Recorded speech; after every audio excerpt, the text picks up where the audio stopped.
guys, welcome to my channel. For this time, our topic is all about Taylor series.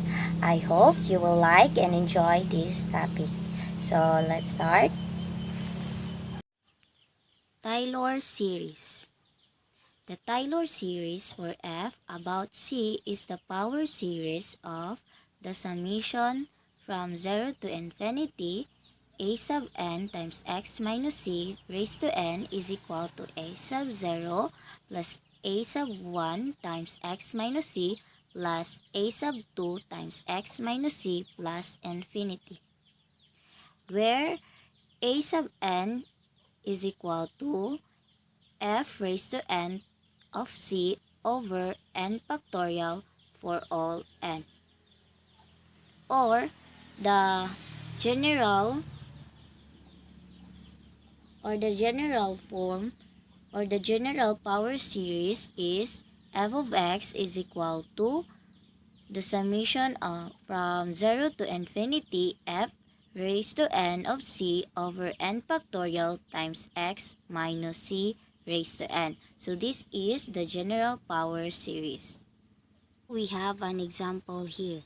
Find a Taylor series for the function f of x is equal to e raised to x centered at 3 or c is equal to 3. So we have a solutions. So atong unang buhaton is make a list of the functions and its derivatives. So we have a function here. F of x is equal to a raised to x. So this is our given. And kwaon na to ang first derivative. So the first derivative is a raised to x. The second derivative is e raised to x. And the third derivative is e raised to x. And now, we need to substitute the 3 in our functions and its derivative. So we have f of 3 is equal to a raised to 3.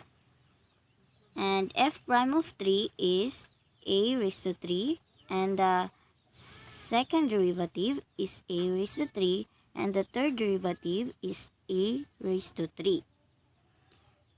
And now, let's write out the function. So we have f of x is equal to f of c plus f prime of c times x minus c raised to 1 plus the second derivative of c times x minus c squared over 2 factorial plus the third derivative of c times x minus c cubed over 3 factorial plus infinity.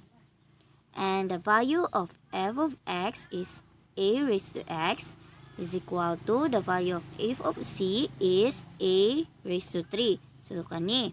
And the f prime of c is a raised to 3, which is kani.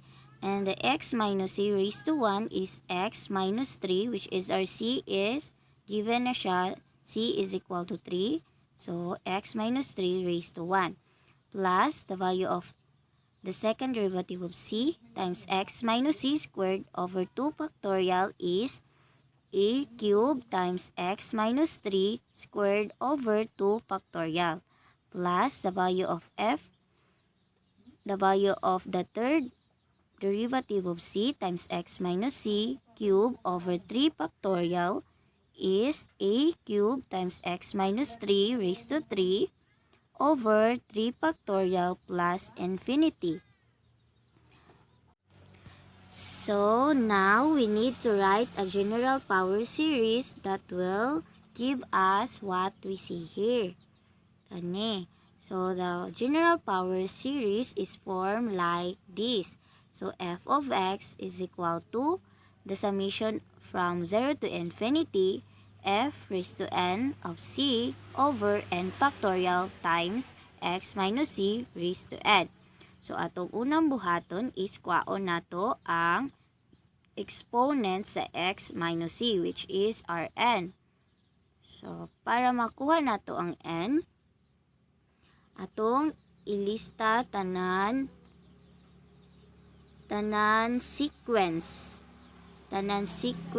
of numbers, which is our e sub 0 is 0, which is the exponent here is 0. And the a sub 1 is equal to 1, which is our exponent here is 1. And the a sub 2 is 2, which is our exponent here is 2. A sub 3 is equal to 3, which is our exponent here is 3. And as we can see in the sequence number, it is an arithmetic sequence. So, atong gamitan og equation sa arithmetic sequence para makuha ang value sa n. So, we have a sub n is equal to a sub 1 plus n minus 1 times d. Ang d diri is the common difference sa sequence number.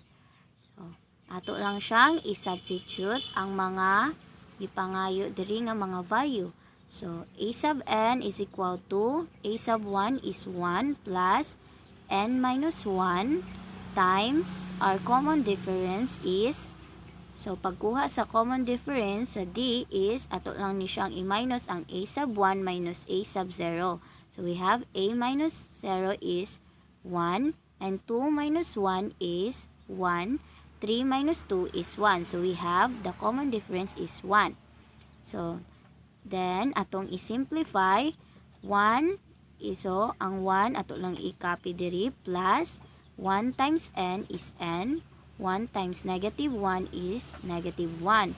And by simplifying again, 1, ato pwede na siyang i-crush out ang 1 minus 1 or the positive 1 minus 1 is 0. So, ang nabilin is n. So, we have the final answer. Our a sub n is n. And ato na siyang i-forma og general power series. So, i-substitute na lang nato. Our f of x is a raised to x, which is kani. And if the f raised to n of c is a raised to 3, which is kani. And our x minus c is x minus 3. So, as we all know, our x minus c is x minus 3, which is kani, mauna ni siya. And then, our exponent here, sa atong ibutang diri sa atong exponent is n, because sa pag-solve nato gaina, pagkuha og n, the result is n. So, our exponent here is n over n factorial. Kung unsa imuhang exponent 3, mao pod ang imuhang value diri which is madungagan lag factorial. So the general power series is a raised to x is equal to the summation from 0 to infinity is a raised to 3 times x minus 3 raised to n over n factorial. So that is this is the Taylor series for the function f of x equals a raised to x centered at c equals 3. So that is our final answer. Thank you.